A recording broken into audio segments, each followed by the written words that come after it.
Hello दोस्तों, स्वागत है आप सभी का इलेक्ट्रोमैग्नेटिज्म सीरीज के एक नए वीडियो लेक्चर में। पिछले वीडियो में हमने इलेक्ट्रोमैग्नेटिज्म पढ़ा था, उम्मीद है आप लोगों को पूरा समझ में आया होगा। आज जो हम लोग टॉपिक कवर करने वाले हैं, ये जो हमारा वीडियो है आज का electromagnetism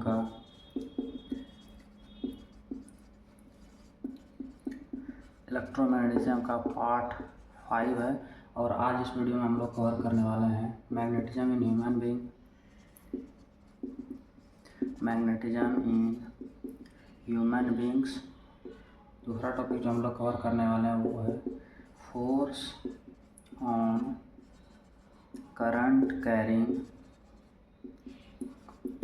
conductor placed in magnetic field.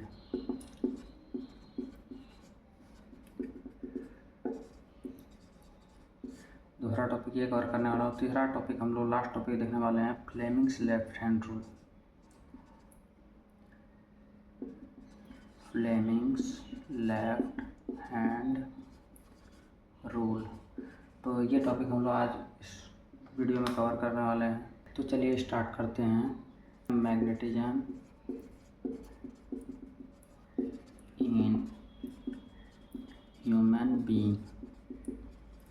तो ह्यूमन बीइंग में मैग्नेटिज्म कैसे होता है। ह्यूमन बीइंग में मैग्नेटिज्म होता है तो कैसे होता है, इसके बारे में हम लोग पढ़ेंगे। तो चलिए स्टार्ट करते हैं। तो हमने जो अभी तक पढ़ा कि करंट या इलेक्ट्रिक चार्ज के मूवमेंट से क्या प्रोड्यूस होता है, मैग्नेटिज्म प्रोड्यूस होता है। तो उसी प्रकार हमारे बॉडी में क्या होता है कि चार्ज का मूवमेंट होता है, और हमने बताया कि चार्ज के मूवमेंट से क्या होता है, मैग्नेटिज्म प्रोड्यूस होता है। तो हमारे बॉडी में भी क्या होता है कि चार्ज का मूवमेंट होता है, जिससे क्या होता है, मैग्नेटिज्म प्रोड्यूस होता है। लेकिन आप लोगों के दिमाग में सवाल आता होगा कि हम लोग लोहे को क्यों नहीं अट्रैक्ट कर सकते हैं, या किसी भी मैग्नेटिक बिहेवियर हम लोग का क्यों नहीं दिखता है। तो अब आप लोग ये सोच रहे हैं हमारे बॉडी में क्या इलेक्ट्रिक करंट प्रोड्यूस होता है। तो हाँ, हमारे बॉडी में इलेक्ट्रिक करंट प्रोड्यूस होता है, यानी कि आयंस का मूवमेंट होता है। लेकिन ये बहुत ही एक्सट्रीमली वीक करंट होता है। ये बहुत ही वीक करंट होता है, और ये करंट प्रोड्यूस होने का कारण है कि हमारे इम्पल्स, यानी कि हमारे इम्पल्स में आयन का मूवमेंट क्या कराता है, इलेक्ट्रिक चार्ज का मूवमेंट कराता है, जिससे हमारे बॉडी में क्या होता है, इलेक्ट्रिक करंट प्रोड्यूस होता है, जिससे हम लोगों में क्या होता है, मैग्नेटिज्म आता है हमारे बॉडी में। ये जो हमारे बॉडी में करंट प्रोड्यूस होता है, इसी करंट को हम लोग आयोनिक करंट भी कहते हैं। इससे पहले हमने आप लोगों को बताया था कि इलेक्ट्रिक करंट से मैग्नेटिक फील्ड प्रोड्यूस होता है। तो इसी प्रकार जो है हमारे बॉडी में भी यदि इलेक्ट्रिक करंट प्रोड्यूस हो रहा है, तो हमारे बॉडी में भी क्या होता है कि मैग्नेटिज्म प्रोड्यूस होता है। और ये हमारे बॉडी में जो मैग्नेटिज्म प्रोड्यूस होता है, यानी इलेक्ट्रिक करंट होता है, वो होता है इम्पल्स रेट से, यानी कि हमारे ब्लड में जो ब्लड जो दौड़ता है, तो उसमें आयंस का फ्लो होता है, और उसके साथ उसी आयंस के फ्लो से हमारे बॉडी में क्या होता है, करंट प्रोड्यूस होता है। और इसी से करंट प्रोड्यूस होता है तो हमारे बॉडी में मैग्नेटिज्म आता है। और हमारे बॉडी में सबसे इम्पोर्टेंट पार्ट यहाँ की मैग्नेटिज्म प्रोड्यूस होता है, वो हमारा है हार्ट एंड ब्रेन। हम लोग इस मैग्नेटिज्म का उपयोग कई रोगों का पता लगाने में उपयोग करते हैं, जैसे कैंसर जैसे डिजीज़ को पता लगाने में उपयोग करते हैं, जिससे कि पता चल जाता है कि कौन सा सेल्स डेड है या नहीं है। ये सारा चीज़ हम लोगों को पता चलता है। तो हम लोग जो MRI करवाते हैं, हमारे हेल्थ चेकअप जब कराने जाते हैं, कोई ऐसा डिजीज़ होता है तो वहाँ करता है MRI, जिसका फुल फॉर्म होता है मैग्नेटिक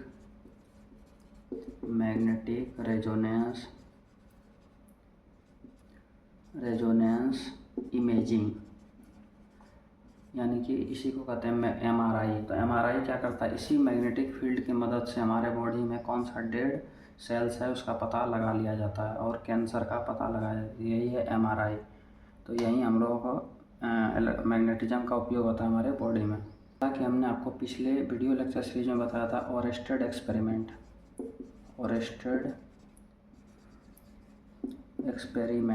इसमें हमने बताया था कि करंट वायर के पास करंट कंडक्शन जहाँ पे करंट कंडक्टिंग वायर के पास जब मैग्नेटिक कंपास को ले जाया जाता है तो वो क्या करता है, उसका सुई डिफ्लेक्ट करता है, यानी कि उसका सुई क्या करता है, मूवमेंट करता है। जितना करीब ले आ जाएगा तो वो क्या करता है, मुड़ जाता है। तो इसमें ये पता चला कि ये क्या करता है कि मैग्नेटिक फील्ड क्या करता है, ये कंपास के नीडल पे क्या करता है, फोर्स लगाता है। तो फोर्स लगाता है यानी क्या, मैकेनिकल फोर्स लगाता है। तो यानी ये क्या कर रहा है, मैग्नेटिक फील्ड यानी कि करंट कैरिंग कंडक्टर क्या कर रहा है, इस पर मैकेनिकल फोर्स लगा रहा है। दैट मीन्स ये क्या कर रहा है, इस पर मैकेनिकल फोर्स लगा रहा है। तो क्या होता है कि यदि ये इस पर फोर्स लगा रहा है तो ये भी इस पर फोर्स लगा रहा होगा, क्योंकि यदि आपने पिछले क्लास में पढ़ा होगा कि न्यूटन्स थर्ड लॉ यदि आपने पढ़ा होगा तो उसमें आपने पढ़ा था किसी क्रिया के प्रति विपरीत प्रतिक्रिया, यानी हम किसी दीवार पे यदि किस फोर्स लगाएं तो वो भी दीवार हमारे ऊपर क्या लगा रहा होगा, फोर्स लगा रहा होगा। तो ये चीज़ आपने पिछले क्लास में पढ़ा होगा। अब इसी न्यूटन्स थर्ड लॉ को अप्लाई करेंगे इसमें, यानी कि यदि ये इस पर मैकेनिकल फोर्स लगा रहा है कंपास के नीडल पे, तो ये ज़रूर होगा कि कंपास का नीडल भी इस पर क्या कर रहा होगा, फोर्स लगा होगा। इसी बात से हमें पता लगा कि करंट कैरिंग कंडक्टर भी क्या करता है, मैग्नेटिक कंपास के नीडल पे फोर्स लगाता है, तो कंपास का नीडल भी क्या करता है, करंट कैरिंग कंडक्टर पे क्या करता है, फोर्स लगाता है। तो इसी से प्रभावित होकर 1821 में फैराडे ने क्या किया कि एक एक्सपेरिमेंट किया कि उन्होंने क्या किया, मैग्नेटिक फील्ड में क्या किया, करंट कैरिंग कंडक्टर को ही डाल दिया। यहाँ पे तो हम क्या कर रहे थे, कंपास को क्या कर रहे थे, करंट कैरिंग कंडक्टर के पास ले जा रहे थे। उन्होंने क्या किया कि मैग्नेटिक फील्ड के अंदर ही करंट कैरिंग कंडक्टर को डाल दिया। तो उन्होंने क्या देखा कि करंट कैरिंग कंडक्टर में क्या हो रहा है, मूवमेंट हो रहा है, यानी कि उस पर क्या लग रहा है, मैकेनिकल फोर्स लग रहा है। तो इससे साबित हो गया कि ये क्या करता है, करंट कैरिंग कंडक्टर यदि कंपास पे यानी मैग्नेटिक फील्ड में जाने के बाद यदि ये डिफ्लेक्ट करता है तो मैग्नेट भी क्या करता है, करंट कैरिंग कंडक्टर को डिफ्लेक्ट कर सकता है, यानी कि मूव करा सकता है, यानी मैकेनिकल फोर्स लगा सकता है। तो ये चीज़ हम लोगों को इस चीज़ से पता चला। ये जो एक्सपेरिमेंट किया इसी से हमारा निकल के आया मोटर प्रिंसिपल। तो इसी फैराडे के एक्सपेरिमेंट से हमें पता लग के आया कि ये इसको उन्होंने नाम दिया मोटर प्रिंसिपल।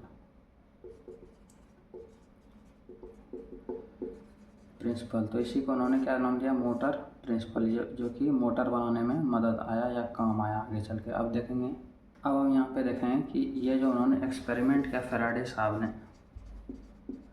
साहब ने जो एक्सपेरिमेंट किया तो इसका क्या क्या प्रॉपर्टी निकल के आया, यानी कि जब मैग्नेटिक फील्ड के अंदर यदि किसी करंट कैरिंग कंडक्टर को डालेंगे तो इसका क्या क्या प्रॉपर्टी, यानी क्या क्या मूवमेंट होगा, कितना मूवमेंट होगा, किस डायरेक्शन में होगा, ये सब इसका प्रॉपर्टीज चलिए हम देखते हैं। तो हमारा जो पहला प्रॉपर्टीज है, यानी कि इससे जो निकल के आया, उन्होंने जब करंट कैरिंग कंडक्टर को इस मैग्नेटिक फील्ड में डाला तो उन्होंने देखा कि इस करंट कैरिंग कंडक्टर का मूवमेंट जो होगा वो परपेंडिकुलर टू मैग्नेटिक फील्ड होगा और परपेंडिकुलर टू करंट होगा। तो जब भी उन्होंने इस एक्सपेरिमेंट से पाया कि करंट कैरिंग कंडक्टर को जब मैग्नेटिक फील्ड में डाला जाएगा तो करंट कैरिंग कंडक्टर का मूवमेंट मैग्नेटिक फील्ड के परपेंडिकुलर या 90 डिग्री पे और करंट के भी परपेंडिकुलर होगा। दूसरा प्रॉपर्टी है कि करंट कैरिंग कंडक्टर पे मैक्सिमम फोर्स कब लगेगा और मिनिमम फोर्स कब लगेगा, मैक्स फोर्स और मिनिमम फोर्स कब लगेगा। तो मैक्सिमम फोर्स तब लगेगा जब जो है current carrying conductor perpendicular to magnetic field होगा, यानी कि परपेंडिकुलर टू मैग्नेटिक फील्ड होगा तो मैक्सिमम फोर्स लगेगा। और मिनिमम फोर्स कब लगेगा, जब पैरेलल टू मैग्नेटिक फील्ड होगा। तो दूसरा प्रॉपर्टी ये होगा कि मैक्सिमम फोर्स कब लगेगा, जब जो करंट कैरिंग कंडक्टर है मैग्नेटिक फील्ड के परपेंडिकुलर होगा और जब पैरेलल में होगा तो मिनिमम फोर्स लगेगा, यानी कि ये मिनिमम फोर्स, ये मैक्स फोर्स। अगला प्रॉपर्टी ये है कि जब हम लोग करंट का डायरेक्शन बदल देंगे, यानी कि चेंज इन डायरेक्शन ऑफ आई, यानी कि करंट का डायरेक्शन बदलेंगे, तो मैग्नेटिक फील्ड का भी डायरेक्शन बदल जाएगा। इस करंट का डायरेक्शन चेंज करके हम लोग मैग्नेटिक फील्ड का डायरेक्शन चेंज कर सकते हैं, और इसी मैग्नेटिक फील्ड का डायरेक्शन चेंज करके हम लोग जो फोर्स लग रहा है उसका डायरेक्शन भी चेंज कर सकते हैं। तो ये इम्पोर्टेंट सा कंसेप्ट है जो कि आप लोग को आना चाहिए मोटर पढ़ने से पहले। अब हम लोग यहाँ से देखेंगे फ्लेमिंग्स लेफ्ट हैंड रूल। तो फ्लेमिंग्स लेफ्ट हैंड रूल क्या कहता है? तो फ्लेमिंग्स लेफ्ट हैंड रूल ये कहता है कि जब हम अपने फोर फिंगर, सेंटर फिंगर और थंब को जब इस डायरेक्शन 90 डिग्री परपेंडिकुलर पर जब प्लेस करेंगे, तो ये हमको बताएगा करंट का डायरेक्शन, फोर्स का डायरेक्शन और मैग्नेटिक फील्ड का डायरेक्शन। तो आपको ये आना FBI, यानी ये हमको करंट, फोर फिंगर करंट का डायरेक्शन बताएगा, ये मैग्नेटिक फील्ड का डायरेक्शन बताएगा, और ये हमको करंट का डायरेक्शन बताएगा FBI, ये फोर्स का, ये करंट का, ये मैग्नेटिक फील्ड का। तो जब हम इसको इस प्रकार से कुछ प्लेस करेंगे, ये 90 डिग्री पे और ये भी 90 डिग्री पे, तो सारे को जब 90 डिग्री पे प्लेस करेंगे तो ये हमें क्या बताएगा? ये हमें फोर्स का, ये मैग्नेटिक फील्ड का, ये करंट का डायरेक्शन बताएगा। यदि करंट का डायरेक्शन ऐसे है तो मैग्नेटिक फील्ड का डायरेक्शन इधर की तरफ होगा, और ये फोर्स का डायरेक्शन बाहर की तरफ होगा। तो यही है फ्लेमिंग्स लेफ्ट हैंड रूल, जो कि आप आसानी से अपने से भी करके देख सकते हैं। आपको ये याद बस यही रखना है कि FBI, बस यही है फ्लेमिंग्स लेफ्ट हैंड रूल। उम्मीद है आपको समझ में आया होगा। आज के वीडियो में इतना ही। वीडियो देखने के लिए धन्यवाद।